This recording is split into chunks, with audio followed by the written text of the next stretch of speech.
विमला की बेटी की शादी होनी थी। वो बहुत खुश भी थी। वह सभी रिश्तेदारों को फ़ोन करके बता रही थी, हमने भी अपनी बेटी की शादी तय कर दी है। जो लोग ताने दे रहे थे उनके मुंह पर भी ताला लग गया। उसका इशारा मायके पक्ष की ओर था, लेकिन मायके में मनमुटाव के चलते उसने शादी तय करते समय अपने माता पिता, भैया भाभी और बहन को नहीं बुलाया था। विमला की बेटी की सगाई होनी थी तो वह फ़ोन करके छोटी बहन को पूछ रही थी, क्या तुम्हारी टिकट करा ले, पूना से सगाई होनी है। इतना सुनते ही उसकी छोटी बहन सरला को बहुत गुस्सा आया तो उसने कहा, दीदी तुम्हें तो हमको चलने के लिए मनाना चाहिए और सगी बहन होकर केवल पूछ रही हो। तब बिमला कहती, तुम हमसे गुस्सा थी इसीलिए तुमने पूछा और सोचा कि तुमसे जान ले। तब सरला बोली, अच्छा आपको ये लगा हम नहीं जाने वाले हैं तो औपचारिक होकर भी पूछने की भी ज़रूरत नहीं है। तब बिमला कहने लगी, हम तुमसे कंफर्म कर रहे हैं, नहीं तो टिकट बुक करा लें और फालतू पैसे ही लग जाए। तब सरला ने कहा, दीदी तुम अपने पैसे बचा लो, पर हमें तुमसे ये उम्मीद नहीं थी। हर भाई बहनों में मनमुटाव और लड़ाई होती है, पर तुम तो बिल्कुल ही अलग निकली। क्या खून के रिश्ते ऐसे होते हैं। अब बड़ी बहन बिमला कहाँ सुनने वाली थी। तब वो कहती, देखो सरला, पिछले बार फ़ोन पर तुमने इतनी बातें सुनाई थी, इसीलिए हमने भी अपना दिल पक्का कर लिया। इतना सुनते ही सरला ने कहा, दीदी आपने मन का पक्का कर लिया तो हम नहीं आने वाले। ठीक है, फ़ोन करने के लिए आभार, व्यंग्यात्मक लफ्जों में बोलकर फ़ोन रख दिया। इस तरह उनकी बात खत्म होती है। 2-4 दिन बाद उसकी भाभी नीलम का फ़ोन आता है। तब बातों ही बातों में सरला बताती है, विमला दीदी का फ़ोन आया था और वो हमसे पूछ रही थी टिकट करा ले कि नहीं। हमें तो गुस्सा भरी थी, एक तो दूसरे के सामने हमारा मजाक बनाया और हम कुछ न कहें, ये भी कोई बात है। तब नीलम भाभी कहती, तुमसे पूछ ही लिया कि टिकट करा ले कि नहीं, यहाँ तो कोई खबर तक नहीं दी। क्या ऐसी होती है घर की बेटी। इधर पापा ने क्या कुछ नहीं किया।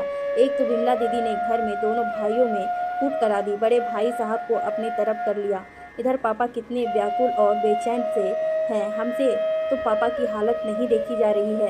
क्या करें भाभी, विमला दीदी का स्वभाव नहीं बदल सकते। वो तो मायके में हिस्सा चाहती हैं और ये वो है कि चाहते कि भाइयों में आपसी प्रेम बना रहे। खैर अब देखो, शादी में हमारी ज़रूरत पड़ती है कि नहीं, नीलम भाभी कहकर फ़ोन रख देती है। धीरे धीरे समय बीतता है।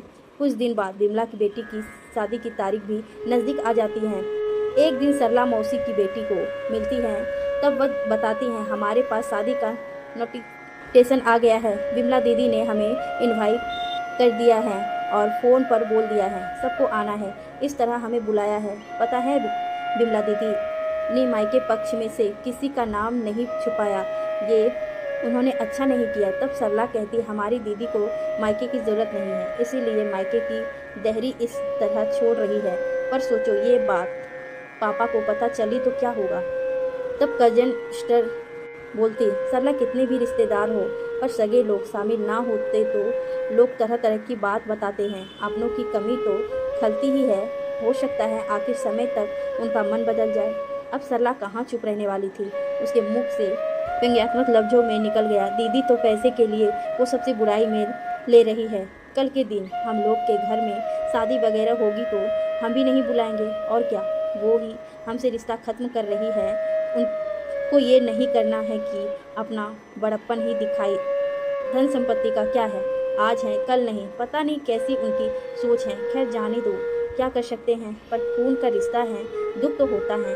तब कजिन सिस्टर बोलती है, दुखी मत हो, हम सब तो हैं। वो बिमला दीदी नहीं बुला रही है तो मत बुलाने दो, उस बारे में ज़्यादा मत सोचो। इधर जब सब जगह बिमला सबको बुलाने भेज रही थी, उधर पापा की बेचैनी दिनों दिन बढ़ रही थी। पापा के पास जो भी रिश्तेदार आते यही बातें करते हैं। तब वो यही पूछते हैं कि बिमला से बात हुई कि नहीं। इधर सोमनाथ जी विमला के पापा कहते हैं, हमारी बिमला को घर में हिस्सा चाहिए और बड़े बेटा का कमा खा रहा है, उसे वो भड़का रही है, दोनों में बैर करा रही है। क्या ये ठीक है। बताओ, बिमला के लिए हमने क्या कुछ नहीं किया और वो सब भूल गई। हमारा इतने सालों से किया धरा सब पानी में हो गया। तब उन्हें मामा जी समझाते हैं, जो पीड़ा बिमला आपको दे रही है वो कहीं ना कहीं से निकलेगी ही। भगवान के घर देर है अंधेर नहीं। अब सोमनाथ जी मौन हो गए। उसने जब भी कोई रिश्तेदार बिमला के बारे में बात करता तो उन्हें ऐसा लगता जैसे कोई जले पर नमक छिड़क रहा है। इधर मामा मौसी पक्ष से केवल एक एक व्यक्ति ही औपचारिकता निभाने शादी में गया। उधर बिमला अपने में मस्त होकर शादी की रस्में निभा रही थी। जब कोई उनसे पूछता तो साफ बोलती, हमें नहीं बुलाना था तो नहीं बुलाया, आपको हमारे बीच में बोलने की ज़रूरत नहीं। इस तरह सबकी बोलती बंद कर रही थी। शादी के दिन ही सोमनाथ जी के मन में रह रहकर यही ख्याल आ रहा था, हमारी बिमला के लिए हमने कितने पैसे बचा कर उसके तीनों बच्चों को पद किया, तीनों बच्चों की यही डिलीवरी कराई, हर इच्छा पूरी की, पर आज ये दिन भी देखना पड़ेगा, ये कभी नहीं सोचा था। घर के हर काम में उसकी सलाह ली जाती थी।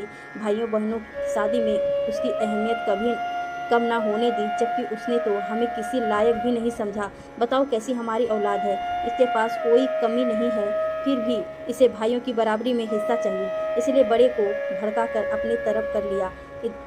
इधर जब वो सोच रहे थे तब उनका शरीर पसीना से तरबतर हो रहा था। जब वहीं से नीलम उसकी छोटी बहू ने देखा तो कहा, पापा आप विमला दीदी के बारे में सोच सोच कर परेशान हो रहे हैं। तो पापा आप बिल्कुल परेशान मत हो, आपका बीपी लो हो रहा है। उनका मन शांत करने की कोशिश फिर नीलम दबा दी। थोड़ी देर आराम करने को कहा और बेटे बहू ने उनके दर्द को कम करने के लिए एक मंदिर जाने का प्लान बनाया। वहां जाकर सोमनाथ जी मन शांत हुआ। वो बेटे बहू से भी कुछ कहने की स्थिति में न थे। उनकी आंखों में भी आंसू भर आ रहे थे, बस यही कह रहे थे, हमें बिमला ऐसी उम्मीद नहीं थी। तब बेटा बहू कहते हैं, पापा जो हो गया सो हो गया, अब क्या कर सकते हैं, अब हमसे भी कभी कोई उम्मीद बिमला दीदी ना रखेगी। इस तरह बिमला का छोटा भाई इस दर्द से पीड़ित होकर कहने लगा था। तब नीलम भाभी ने के मुंह से निकल ही गया कि ऐसी बहन छोट बेटी हमने पहली देखी जो एक घर परिवार से इस तरह अलग हो रही है। तब सोमनाथ जी बोले, देखो नीलम, हम तुम लोग दुखी को नहीं देखना चाहते थे, इसीलिए हम ही कह रहे हैं शादी की चर्चा 2 दिन होगी, फिर बताई गई जैसे लगेगी तुम लोग हमें बहलाने यहाँ लाए थे। पर इस दर्द को कोई नहीं समझ सकता है, जिसके साथ बीतता है वही जानता है। मन छोटा मत करो, उसने हमें नहीं बुलाया और उसने मायके की दहरी स्वयं से छोड़ी। अब तो जो दिल का रिश्ता था वो भी खत्म हो गया, बस नाम का ही खून का रिश्ता रह गया है। इस तरह अनकहा दर्द आंसुओं से छलक उठा और वो सब घर लौट आए।